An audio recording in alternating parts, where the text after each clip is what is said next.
Bom dia, gente!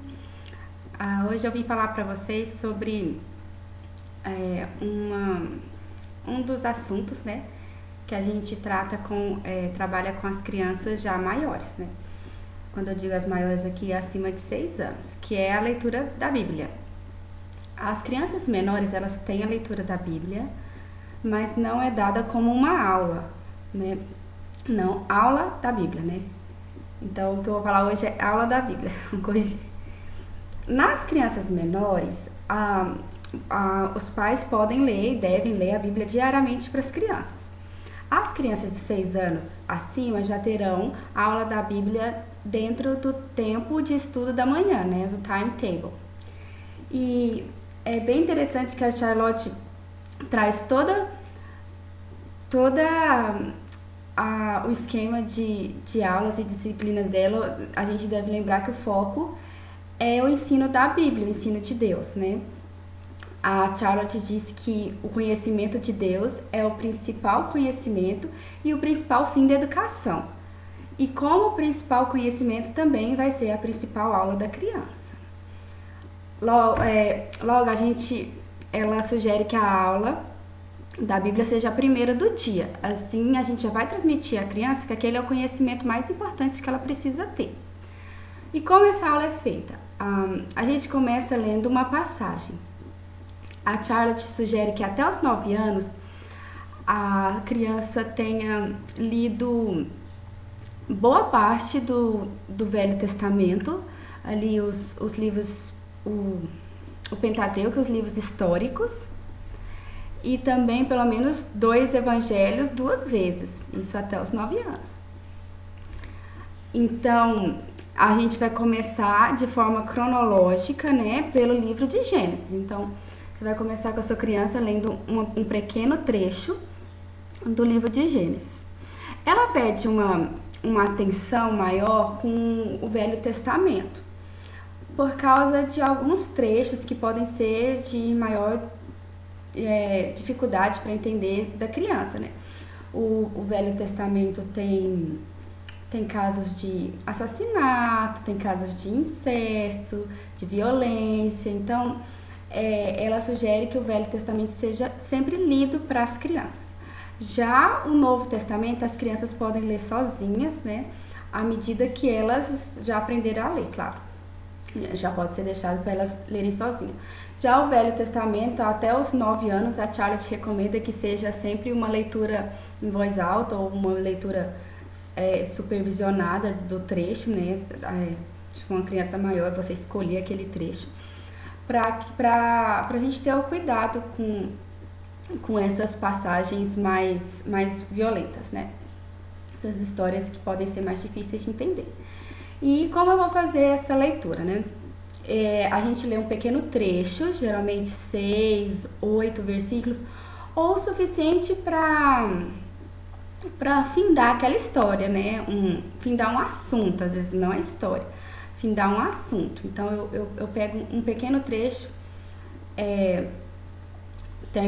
vamos usar uma história de exemplo aqui, vamos usar a história de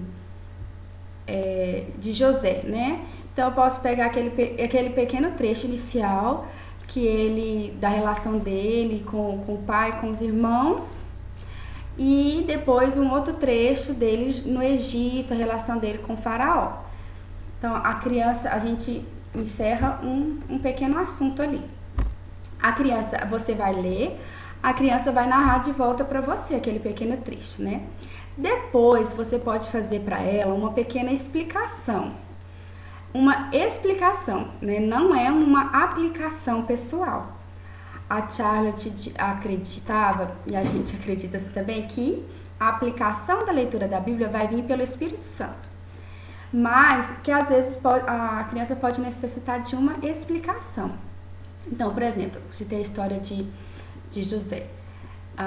No sonho dele, quando ele estava encarcerado, ele conversou com o copeiro e o padeiro-chefe, né? Então eu posso fazer uma pequena explicação do que era o copeiro, ou que o faraó era o rei naquela época, de alguns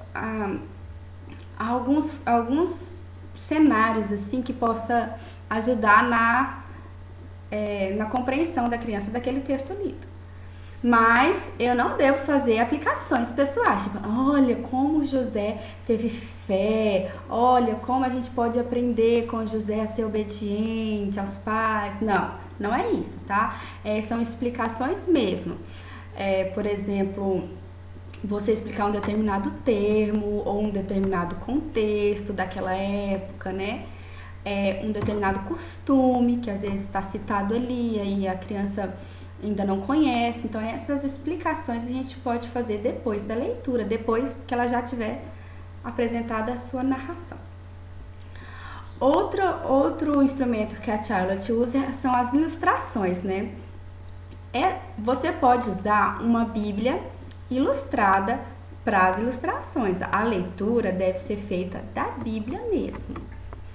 Mas, para mostrar ilustrações, a gente usa uma Bíblia ilustrada. Eu peço que vocês tenham um cuidado com as ilustrações, né? Porque muitas Bíblias ilustradas hoje são muito desenhadas, na verdade. E o que a Charlotte sugere são ilustrações belas, bonitas, de preferências pinturas, né?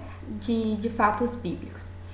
Uma Bíblia que eu gosto, mas ela tá difícil de achar agora, talvez você tenha que procurar bastante no estante virtual, é a Bíblia Ilustrada para as Crianças da Sociedade Bíblica do Brasil, mas eles não estão publicando mais, então se você procurar, talvez você ache no estante virtual.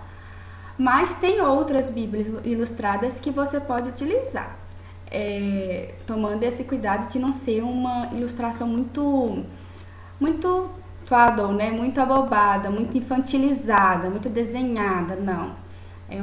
Eu acho que vocês entendem o que eu tô fazendo. Quem já é acostumado com a Charlotte tá entendendo bem o que eu tô tentando dizer, né? É uma ilustração mais detalhista, mais rica, né? Alice, não achei uma Bíblia assim, não consegui encontrar. Então você pode e deve usar pinturas de grandes artistas. Nós temos aí Michelangelo, Botticelli, Leonardo da Vinci, todos eles, vários outros artistas que pintaram passagens bíblicas de forma muito bela, que você pode utilizar essas ilustrações. E aí você faz com as crianças um pequeno estudo dessas ilustrações. Como ele é feito? Você apresenta a ilustração para a criança, deixa ela olhar ali livremente uns 3 a 5 minutos, e depois você retira a ilustração e pede que ela te conte o que ela viu. E ela vai ali, vocês podem conversar sobre os detalhes daquela ilustração. E um outro instrumento também que a gente utiliza para o estudo da Bíblia é a recitação, né? A memorização e recitação.